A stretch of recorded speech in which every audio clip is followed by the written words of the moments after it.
The Ludwig von Mises Institute presents The Libertarian Tradition, an audio series with Jeff Riggenbach. Ira Levin was an American novelist, playwright, and songwriter who is best known today, 3 years after his death, for the immensely successful film versions of his least interesting novels. Levin was born in the Bronx on August 27, 1929. He grew up there and on the Upper West Side of Manhattan. He attended the exclusive Horace Mann School, then spent a couple of years at Drake University in Des Moines, Iowa, before transferring back to New York University, where he graduated with a degree in English and philosophy in 1950. During his senior year in college, he took second place in a screenwriting competition sponsored by CBS TV. He won $200 in the process, and his $200 quickly became $600 when NBC offered to buy his screenplay and produce it as an episode of Lights Out, a weekly 30-minute program now thought of as a precursor to such later shows as The Twilight Zone, Night Gallery, and Alfred Hitchcock Presents.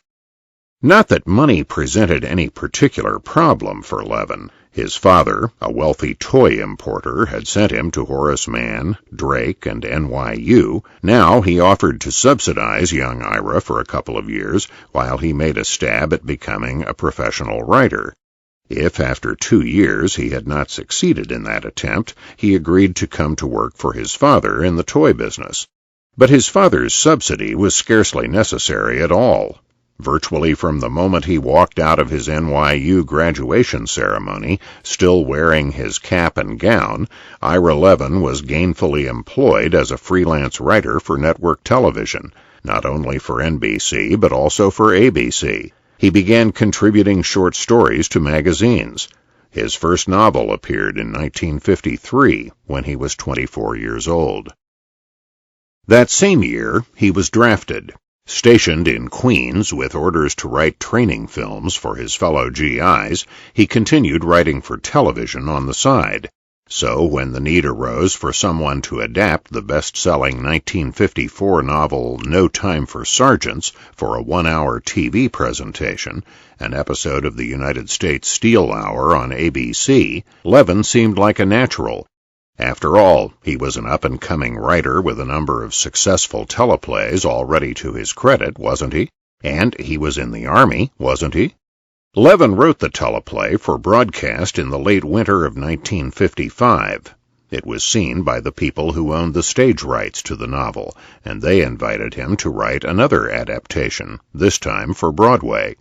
The play was a hit, and he was invited to write the screenplay for the 1958 film version, which was also a hit.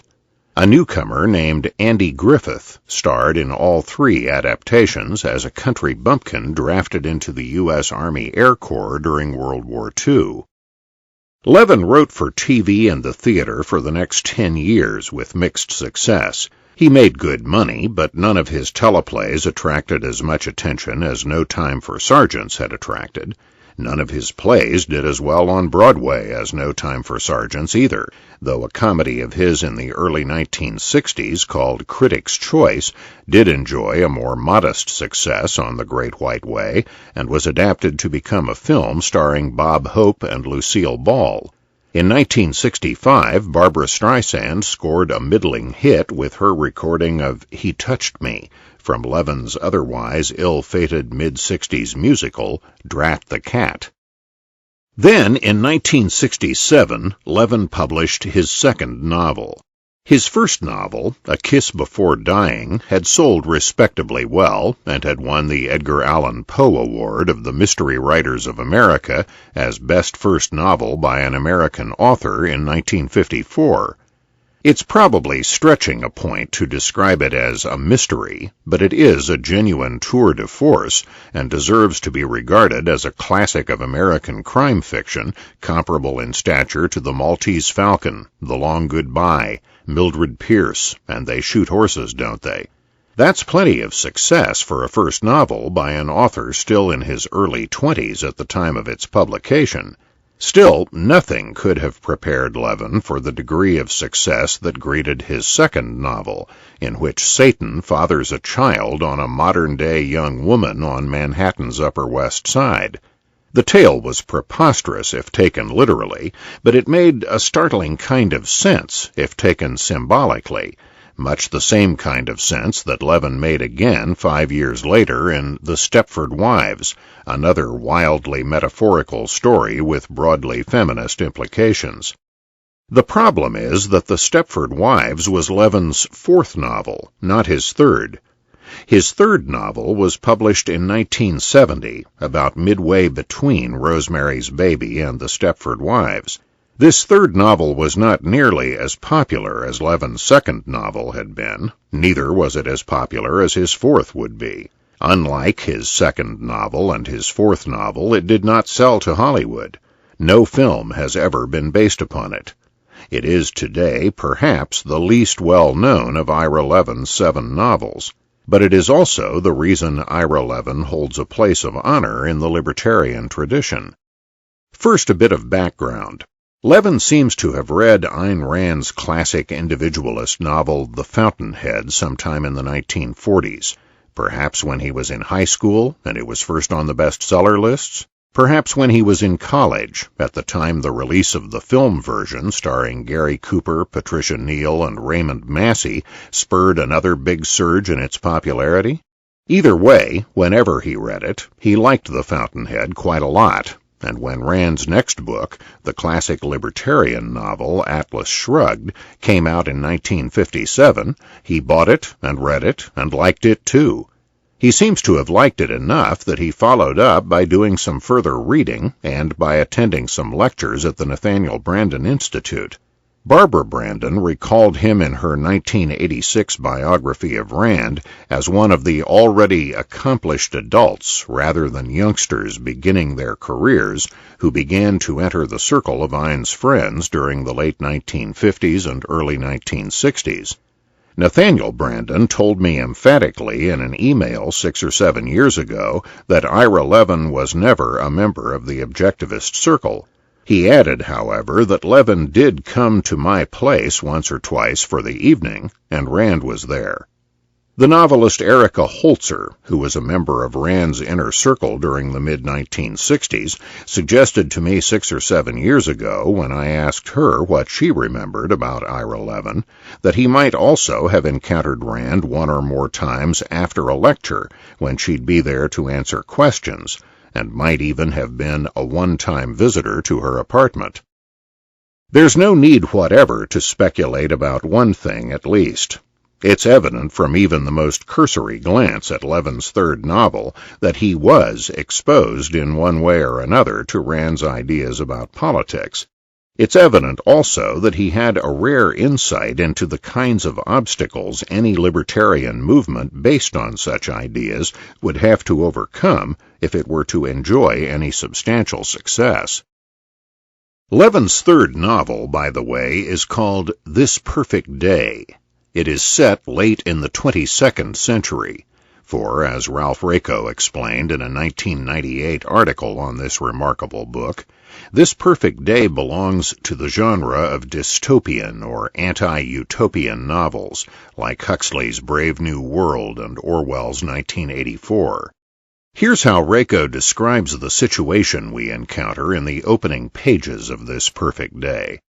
The action begins in the year 141 of the unification, the establishment of global government, which finally led to consolidating all the world's supercomputers into one colossal apparatus lodged deep below the Swiss Alps. Unicomp classifies and tracks all the members of the human family, decides on their work, residence, and consumption goods, whether they will marry, and if so, whether they will reproduce, and everything else. There is no warfare in the world of the family. There is also no poverty, nor is there any originality or creativity, nor is there any passion. As Raico notes, Uni subjects every member to monthly treatments, The injections include vaccines, contraceptives, tranquilizers as prescribed, and a medication that reduces aggressiveness and limits the sex drive to a lackadaisical once-a-week encounter. All of this is mediated by super-caring psychotherapists, advisors, who constantly monitor the members' mental health. As for their physical health, that is seen to through their mandatory monthly treatments and their food, which consists of nothing but tasteless rice cakes prepared in such a way as to make them maximally nutritious. Members die at 62, however. Everyone accepts this as simply the way human life naturally is on this planet. The truth is that a poison is introduced into the monthly treatments members receive to make sure that they never reach their 63rd birthday. They are, to put it plainly, murdered for the greater good, because Uni has decided that, on average, members begin to cost the family more than they benefit it shortly after they reach their 62nd birthday. Into this nightmare, sometime in the year 2135, a young boy is born. His full name, his namber, is Lee R.M. 35 M. 4419. All boys born into the family are named Jesus, Carl, Bob, or Lee, after Christ, Marx, Wood, and Way, the four philosophers whose thought underpins this society. But his eccentric grandfather, who is something of a throwback to the pre-Uni days, calls him Chip from the very beginning, and ultimately the nickname sticks. Chip grows up in the family, but not fully of it. As a young adult, he becomes what members of the family are accustomed to calling sick, that is, deviant. He becomes very sick indeed. He gets together with other sick members to engage in clandestine, forbidden activities like smoking tobacco. Like these other sick members, he works out ways to deceive Uni so that he receives less medication in his monthly treatments and is able to enjoy sex more often than once a week and much more intensely than ever before. He tries to convince his new friends that they should do more, that they should plot to destroy Uni, foment revolution, or, short of those ideals, figure out a way to escape from the family and find freedom in an unfree world.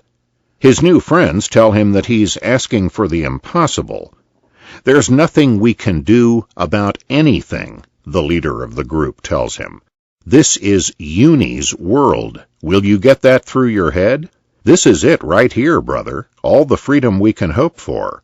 A pipe and a few jokes and some extra sex. Let's not lose what we've got, all right? Chip ignores this advice.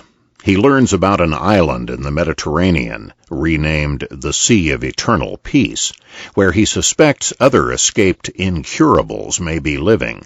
With one of the younger, more radical women in the group of sick members he has been consorting with, he manages to reach the island.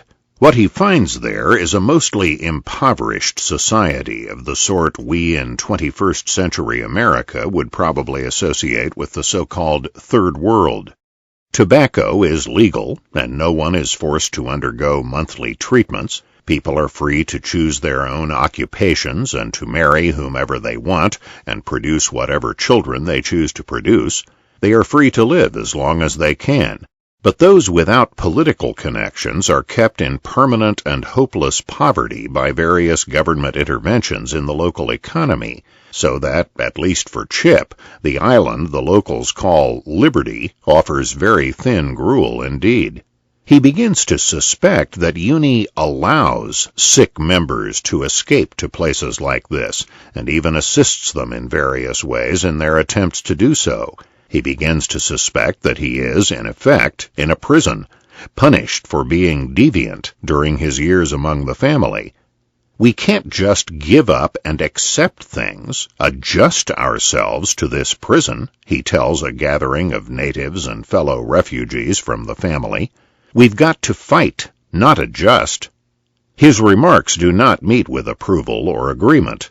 Accepting and adjusting is all that's possible. He is told by a person who, by the standards that obtain on the island, would have to be described as a radical libertarian, "Be grateful for what you have. A lovely wife, a child on the way, and a small amount of freedom that we hope in time will grow larger." It is patiently explained to Chip that in the past there have been others who have left the island, determined to damage or cripple Uni and liberate the members of the family. None of them has ever returned. Again, Chip ignores the advice he is offered. He works painstakingly to raise the money to train a small expeditionary crew and equip them for a trip to the European mainland, where they will destroy Uni, blow it to smithereens. 2 members of the crew, Chip and 1 other, actually reach Uni. There they learn the reason none of their predecessors had ever returned to the Island of Liberty, because they had been recruited to work at the highest level for the family. They now live in luxury in a secret apartment complex several stories below ground level in a family stronghold on Lake Geneva, which has been renamed the Lake of Universal Brotherhood. They wear silks and fine woolens instead of the cheap synthetic fibers that clothe their lower-ranking brethren. They eat gourmet foods. They live as long as they can. It turns out that Uni does let malcontents escape, even helps them to do so if they successfully overcome certain obstacles on their own, and those who come back to harm it they recruit as programmers, the people who make the rules all the rest of the family lives by. After all, people who could escape the family and make it all the way to Uni headquarters in an effort at sabotage or destruction must be very determined, very resourceful, very talented, right? They must be natural leaders. The family needs their talent to help Uni make the best decisions for everyone. Allowing these programmers to live well is a small price to pay for the value they give the family in return, right? So, does Chip sell out to the state? Read This Perfect Day for yourself and find out. But be warned, this novel, clever and insightful and moving as it is not ideologically perfect. On occasion, in fact, its imperfections are showcased side by side with its greatest strengths. At one point, for example, when Chip is still living among the family and is meeting clandestinely with his fellow sick members, he comes into possession of some no longer circulated history books that had been left in one of the storage rooms of a local museum. He finds these books confusing until one of his sick friends suggests to him that we've been taught things that aren't true about the way life was before the unification. Having grasped for the first time the need for revisionist history, Chip returns to his reading. A few weeks later, he reports back to his friend that, "What amazes me is how many non-productive members there were. These share traders and lawmakers, the soldiers and policemen, bankers, tax gatherers." Well, of course, lawyers, soldiers, policemen, and tax gatherers were non-productive in the time before the unification, which is to say, the time we are living through right now, today, in the early years of the 21st century. In any society in which government is monopolized by the state, such people are non-productive. Levin is to be congratulated for seeing that to a passionate proponent of individual liberty like Chip, this is precisely how things would look. Share traders and bankers, on the other hand, are productive.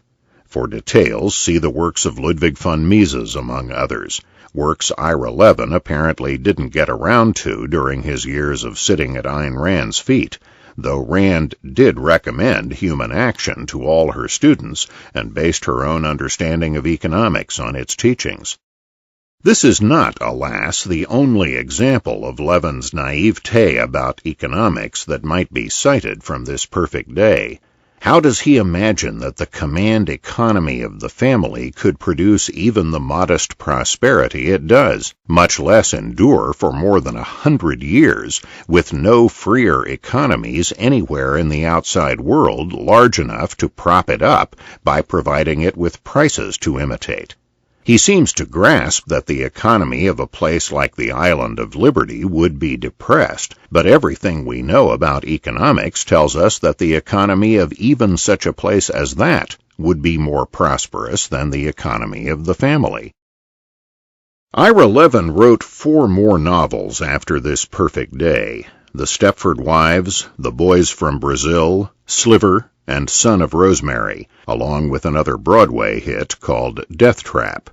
The best of Levin's last 3 novels, Sliver, marked a return to the straightforward crime fiction of his first novel, A Kiss Before Dying, 40 years earlier. But none of these later works reflected any particular interest in libertarian ideas or any other specifically political ideas, though a case could be made that, like all of Levin's works, they reflect a more generalized commitment to individualism of various sorts. Ira Levin died 3 years ago this month, on November 12, 2007, at the age of 78, the largely unsung author of one of the top half-dozen libertarian novels ever published in our language. This perfect day has been out of print in recent years, so largely unsung is it. But a new paperback edition was just published a little earlier this month, on November 15, 2010 to be exact. Perhaps, with any luck, we'll soon be hearing some long overdue singing. This is Jeff Riggenbach.